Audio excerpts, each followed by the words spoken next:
Sorry? Are there any changes to childcare? Not that I'm announcing today, no.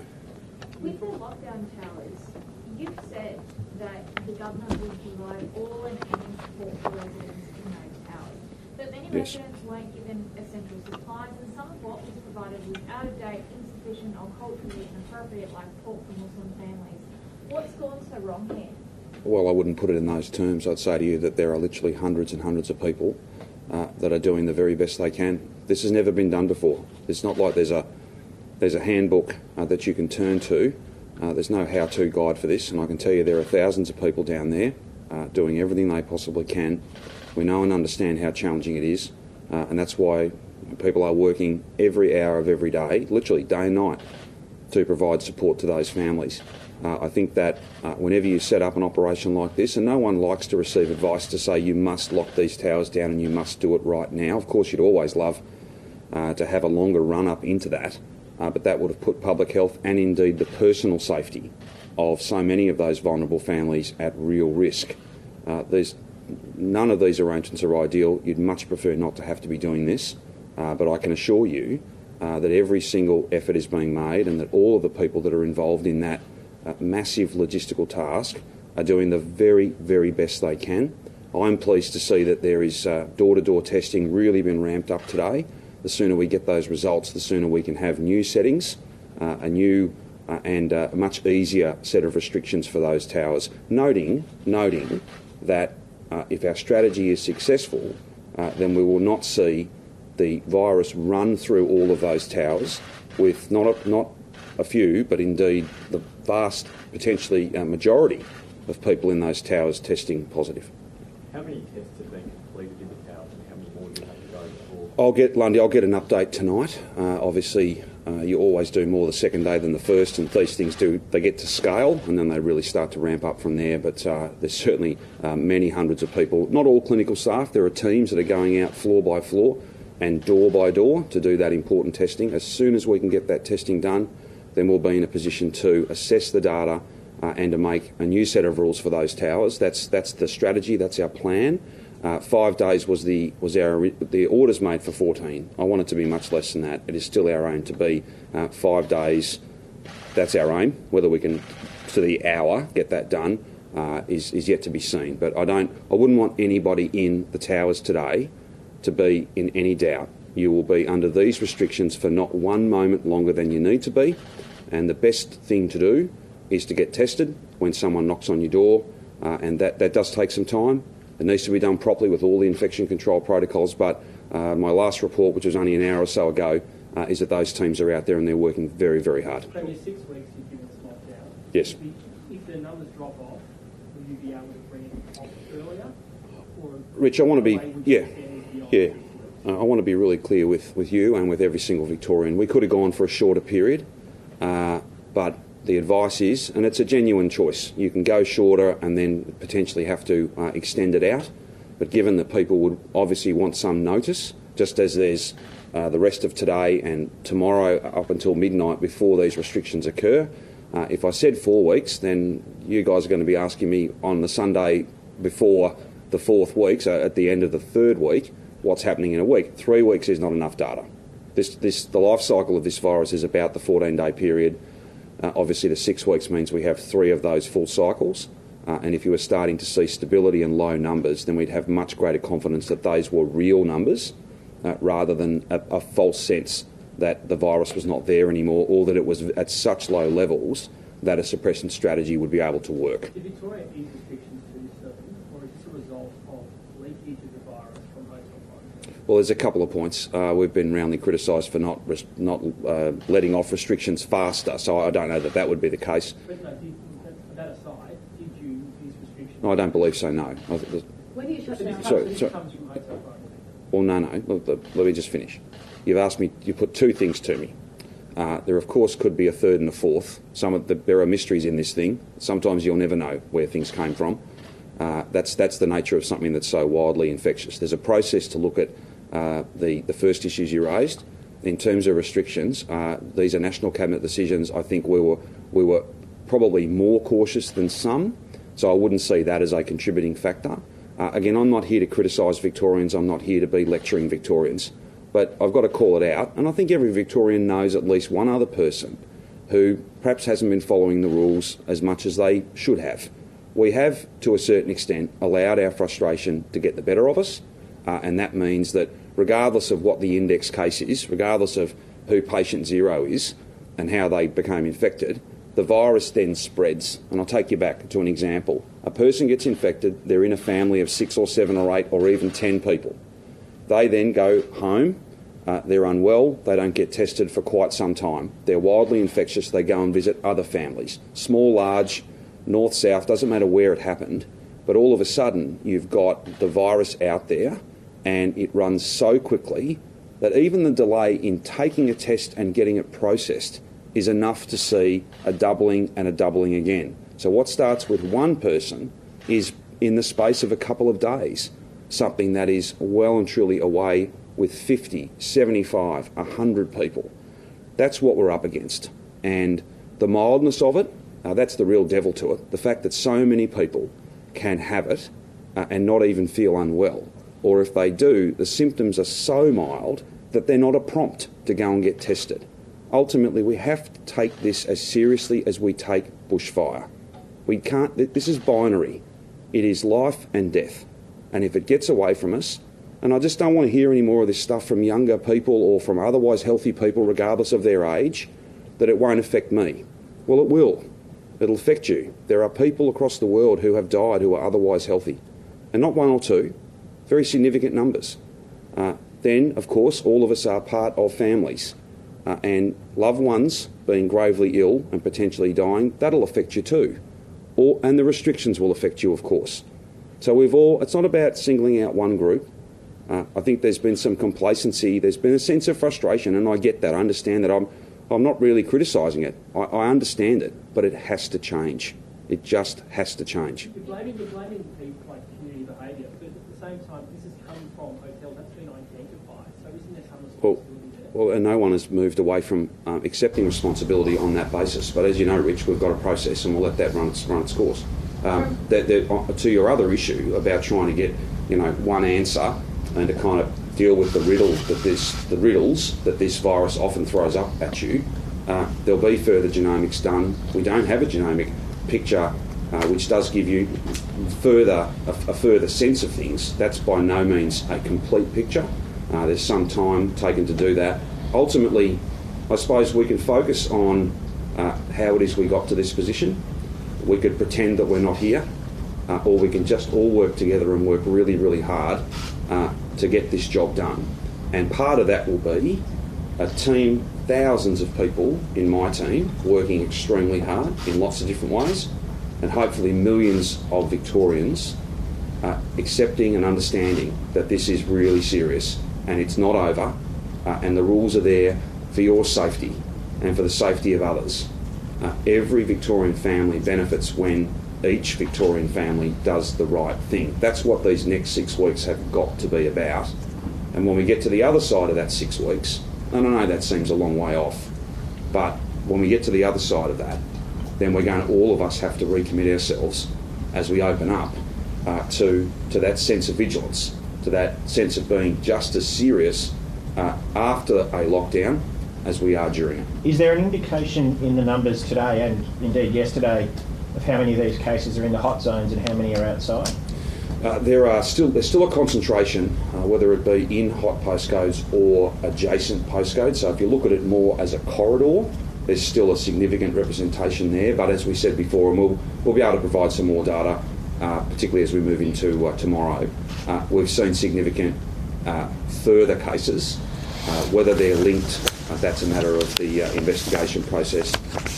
But we're certainly seeing other postcodes right across metropolitan Melbourne that have got cases. So you've then got to assume if you're finding even small numbers, there's more there, particularly given patterns of movement and the mere fact that we've got so many close contacts to deal with. You get to that tipping point where you say, look, we could kid ourselves that we can pull this up, that we can do 1,000 cases a day. Ultimately, we can't do 1,000 cases a day. Nowhere near that number. If we could, then of course we would not spare any expense. We would have all the staff that we needed and we wouldn't have to be shutting down businesses and sending people back to their homes. If I could achieve that, of course, that's what we would do. But the science tells us that simply won't work. So is contact tracing still working, and to what effect? Well, contact tracing will always be important, no matter what rules you have in place. But you do get to a point, and again, this is no criticism. They're doing an amazing job. I'm very, very proud of them. There are many thousands of people, and I'm very grateful to other states who've lent some of their most experienced people to us to lead teams of others. Contact tracing will always be important, and we will see, this is just a matter of logic, we will see more cases tomorrow and more cases the day after. This will get worse before it gets better. It'll get to a peak, and then we'll try and flatten that. We will try and drive those numbers down. That's where we find ourselves, not where anyone wanted to be, but it's the reality of our circumstances, and none of us can afford to ignore it. Whether you're in my position or you're a hard-working citizen out in the suburbs of Melbourne, you've got a part to play too. Don't go out if you're sick, get tested if you're sick.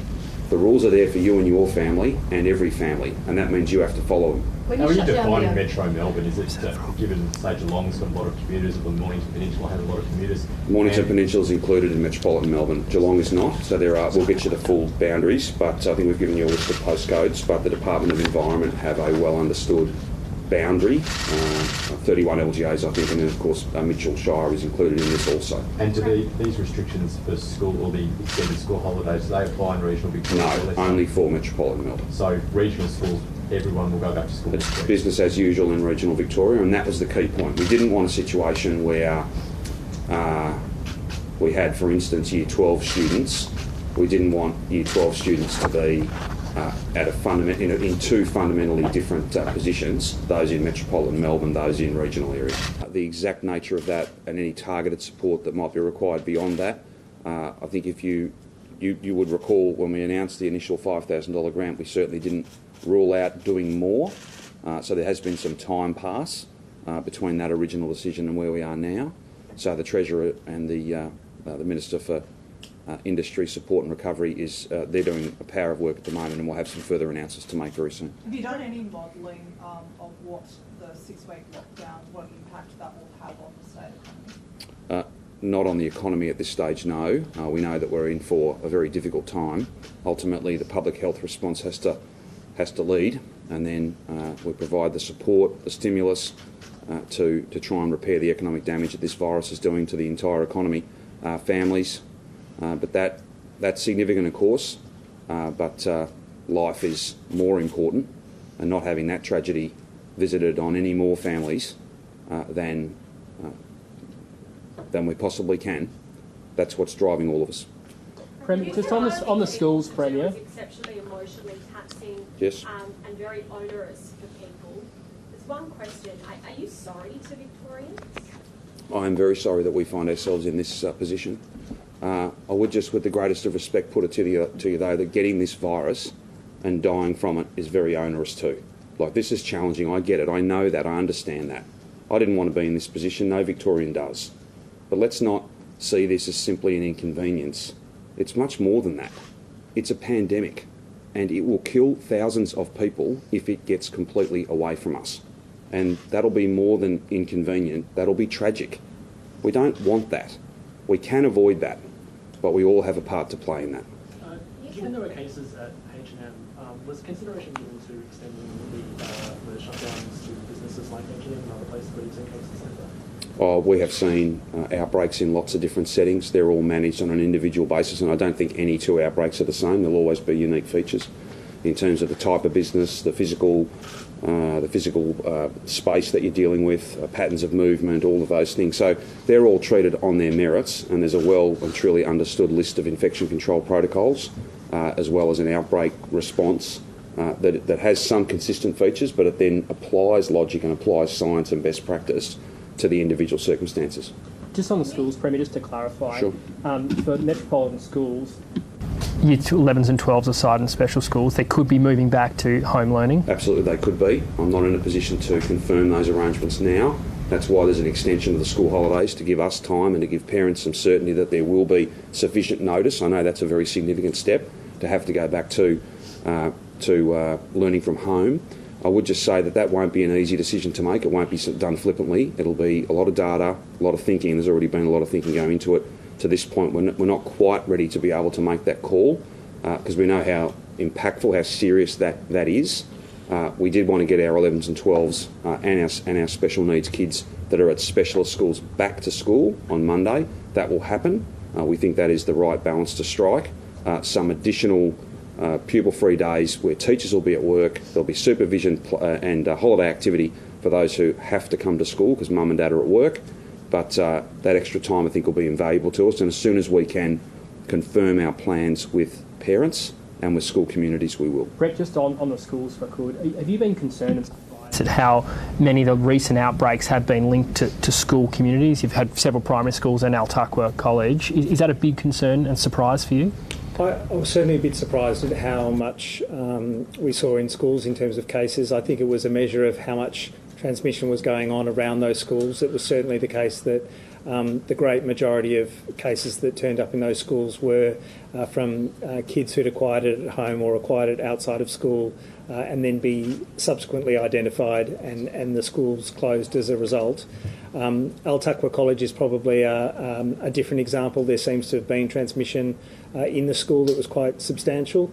They are older kids. They tend to have more transmission that's akin to adults if they're not doing the physical distancing appropriately. And so that's been a big cluster in terms of schools. So given that older kids, are you comfortable with year 11s and 12s going back to the classroom? If schools implement and if those kids do the right thing in terms of the physical distancing and a genuine understanding of their individual responsibility to keep a space and to exclude themselves from school when unwell, I think it's absolutely manageable. Is that asking a lot though? We're asking everyone a lot. And it is asking a lot for year 11 and 12s. I think they will reflect on the importance of their education in a face-to-face setting as well as they go into really important years of schooling. Brett, can you just explain the difference in the public health team having to deal with these type of cases which are coming up in a community more so than the first wave of cases? How much more onerous is that on contact tracing and so on, and how is it holding up? Look, it's not dissimilar in many ways to what we went through in the first wave. We still have to respond to those positive tests that we get back, get the details from every individual about when they first became symptomatic, take that period of 48 hours beforehand, find all of the close contacts from that 48 hours before right through their infectious period when they weren't isolated. It's been very challenging in terms of the rapid increase in numbers. That's been faster than in wave one, and in many respects it's faster than in some other waves across the world. I think that's that's a measure of some of the social disadvantage that's been intersecting with the transmission in this wave. Is there a reluctance for people to provide all the information they need? No, I think we're getting the close contact details pretty well. It does become more and more challenging the greater number of cases that you have to get all of those close contacts. We do have automated systems to let close contacts know that they need to remain in quarantine, but we do want to go through a day-by-day check-in for all of those close contacts in quarantine to make sure they're doing the right thing, to make sure they've got a symptom check and to make sure they're getting tested if they develop symptoms. And so as the numbers increase, that becomes more and more of a pressure point. Have you done any more genomic testing, and have you established how this got into the high-rise towers? I don't think the genomics will tell us how it got into the high-rise towers. We will obviously ask all of those individuals in the high-rise towers who their close contacts are, where they've been in the previous days. But the reality is there's a significant network that all of us have with our friends and extended families, and if we haven't stayed at home by and large, there are lots of opportunities for entry into new settings, and I think the community cases that were out in those postcodes have been connected to some of the residents in those high-rise settings. Going back to Altaqua College, it's gone from the first case being notified 8 days ago to 90 cases today. Do you suspect that there'd been a fair bit of transmission going on there before you learnt about the first case? Yeah, I think it's entirely possible that, especially with kids, again, they can get very mild illness. We know that they don't test as frequently with mild illness. The general population doesn't test as frequently with mild illness as with more severe illness. It's another reminder that just that runny nose, that sore throat, or shortness of breath, not just cough or fever, should prompt anyone to isolate, to get tested, so that we can follow up all those close contacts. Because if you're moving around in a setting where you're in close contact with lots of other people, they will become infected, and you can get that explosive increase. And how many close contacts are you dealing with in that cluster? Well, we're essentially treating all of the teachers and all of the students as close contacts, and so we've asked them all to quarantine for that reason. So that's 2,300 people, right? That's right. Just in terms of... You go, Jodie. Sorry, just a quick question. Can you clarify whether elective surgeries will go ahead as one of the 4 reasons to leave home? I'm not sure. The Minister might have something to say. Sorry, the Health Minister can do that. Thank you. Look, that's a really important question. As was the case previously with the stay-at-home directions, seeking and receiving health or medical care is a permissible reason to leave home. So if you're booked in for elective surgery, that surgery will be able to continue. Similarly, if you need to go and see your GP, you can continue to do that. Of course, you can speak to your GP using telehealth in many circumstances. So I do want to encourage members of the Victorian community to not neglect their health needs. We did see a tapering off of presentations to our emergency departments and calls to 000 during the earlier stage 3 restrictions, and it's really important that the community understands that our hospitals are safe to attend to, that it is important that people get all the medical care that they need, and that includes also presenting for cancer screening and other urgent medical care. Just on the testing front, how much testing has been going on over the last couple of weeks outside this new restricted zone? So how much do we actually confident that there's no virus there, particularly in places like Shepparton with big multicultural communities? We have test sites, more than 100 of them across the state. There's been a focus, as you would expect and as is appropriate, into those hot postcodes, but there's been significant testing going on right across the whole state. I think I made the comment some time ago now that we had to have, whether it be sentinel testing or widespread testing across regional Victoria, across the whole state, so that we try and have the most complete picture. Now, most of that and the testing that's of most value is when people have got symptoms, and there'll be some communities where there are less and less people that are presenting with symptoms because there's less virus there. We know that. In some communities there is in fact none. But Rich, I wouldn't want anyone to be concerned that we've been concentrating in one area and not doing testing in a broader sense to give us that kind of surveillance picture. We have been doing that. That's why we're doing more testing than ever before, and we grew our capacity with the support and assistance of a number of other states. And I again thank them for giving us some of the laboratory capacity that was central to getting to what is absolutely a daily record of 26,554 tests yesterday. Premier, can we get some more details, please, on how we're going to police those hard boundaries you talked about? There'll be a lot of practical difficulties there. There's a range of important operational matters that Shane Patton and his team, with support from the ADF, will have to work through. Confident they've already done quite a lot of planning to be ready for this. In recent days, we always knew this was something that was a chance, and that I think we've been pretty clear with people that if we continue to see unacceptably high numbers of new cases, and particularly community transmission, that this day would come. There'll be, as I said before, it won't be a hard checkpoint where every single vehicle or every single passenger will be pulled over and asked, but we'll use technology. We have a number of number plate recognition software programs that we can use that tells police where the car's from. There'll be random stoppages, booze bus type, not every vehicle, but much like it's operated, and I think police have done a mighty job in the last week or so in those 12 postcodes. That'll now operate at that interface point, the boundary point.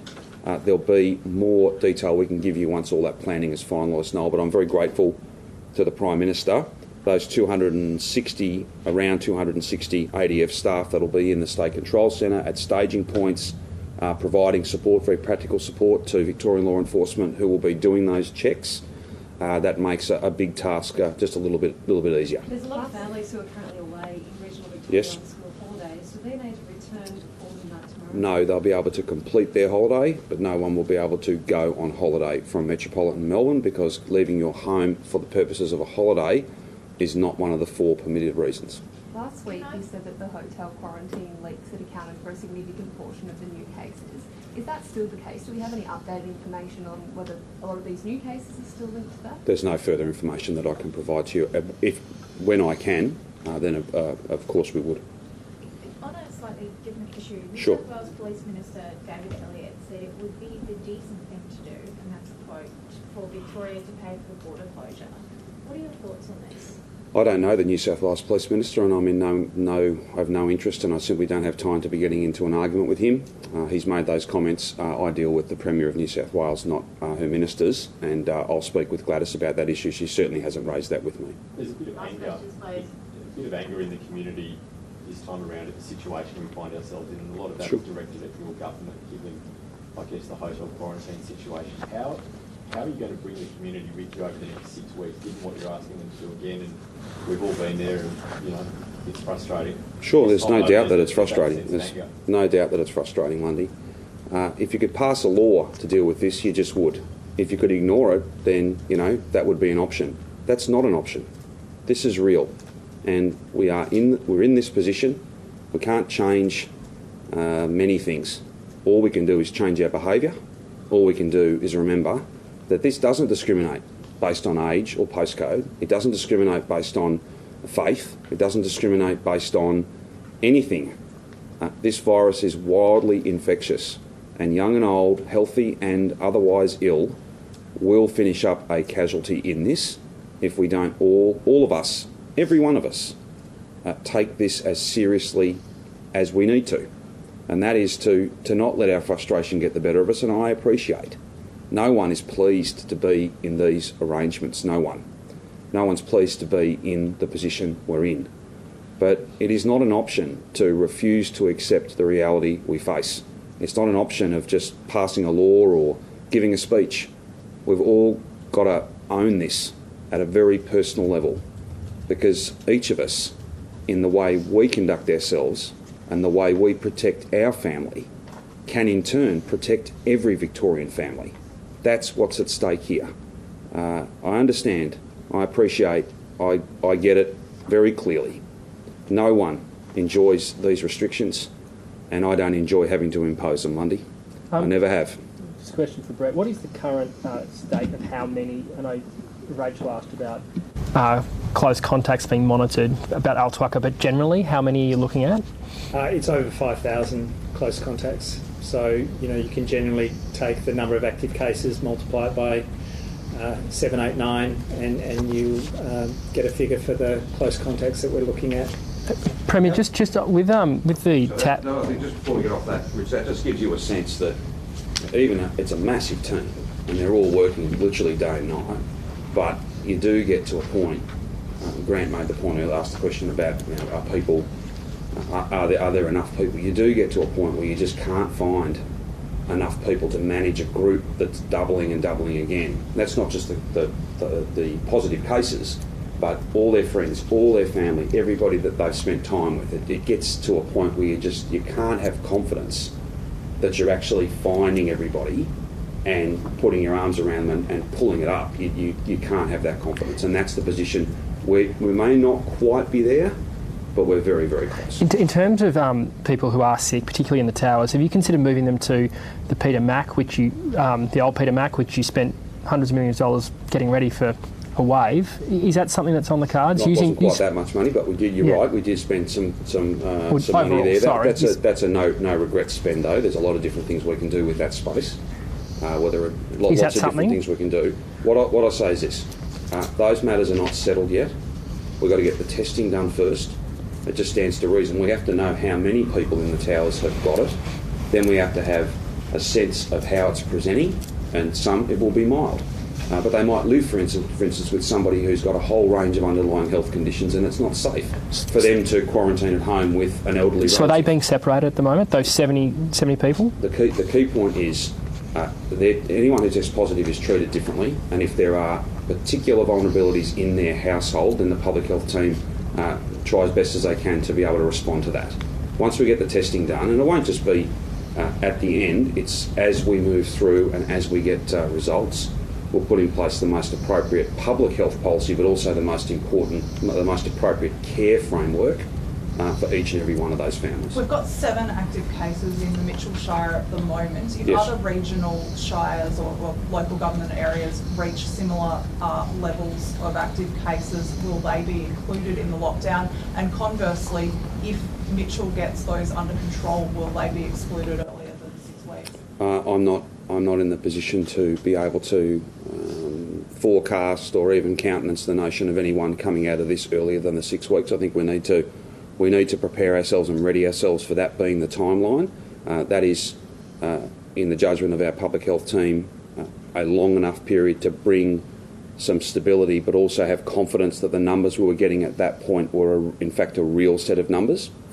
On the issue of would another local government area be added in, I would just say the Mitchell Shire circumstances are quite unique, given that they have a whole range of peri-urban or they're obviously on that what used to be the metropolitan boundary many years ago.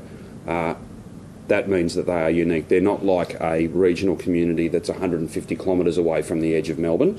They're right on the edge of Melbourne. People commute from Geelong, Ballarat. They do. I should also mention to you that some practical measures, and again we'll be out again tomorrow talking through, no doubt there'll be a whole range of questions and issues that we'll take you through. But to give you an example, given that you raised Geelong, it will not be a permitted reason, it will not be lawful for somebody from, say, Mulgrave, where I live, to travel to Geelong to go and have dinner.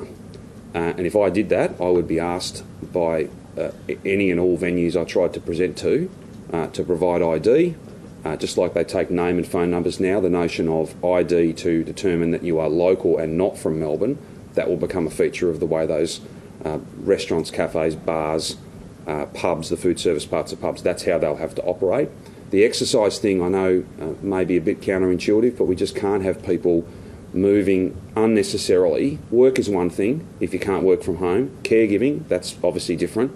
The most discretionary of those 4 reasons is in fact going for what should be daily exercise. It's not an opportunity to run a marathon or to be doing a 5-6 hour hike hundreds of kilometres away from home, hundreds of kilometres into regional Victoria where there aren't cases. Even if you were to follow all the rules when you were there, if you've got the virus, it'll travel with you. It's just an unacceptable risk. Sorry, Premier, one more. All this is still going on under the auspices of Emergency Management Victoria, is that correct? Their role is unchanged. They've got a particular focus in relation to the towers and the massive task that's being delivered down there, but their role is unchanged. Have you know any other cases in other towers? And are the police and the SES workers who are in those towers, the current 9 towers, are they being tested every day for the virus? I'm not sure about the exact protocol, and I don't believe we've got any other information to give you on positives. On infection control, Brett might be able to speak to that, the testing regime for workers. Certainly we're ramping up the review and the support for infection prevention control in all of those settings that are akin to high-rise towers, even medium density settings where we know that awareness about testing, awareness about hand hygiene and cough etiquette and physical distancing needs to be absolutely maximised. So that's being ramped up. We have had the odd case in other settings, not similar to the towers of Flemington and North Melbourne, but some lower rise towers. And sometimes we've had an individual case, but there's no evidence that there's transmission within the towers. I think it was the evidence that there was transmission within the towers that really sets the alarm bells for us, because it means that all of those residents are at risk. And Brett, should people be wearing masks now that we're in this climate, I guess? I know the Royal Children's Hospital, I think, are telling all staff to wear masks at all times. Is that certainly in health settings, it's a reasonable measure.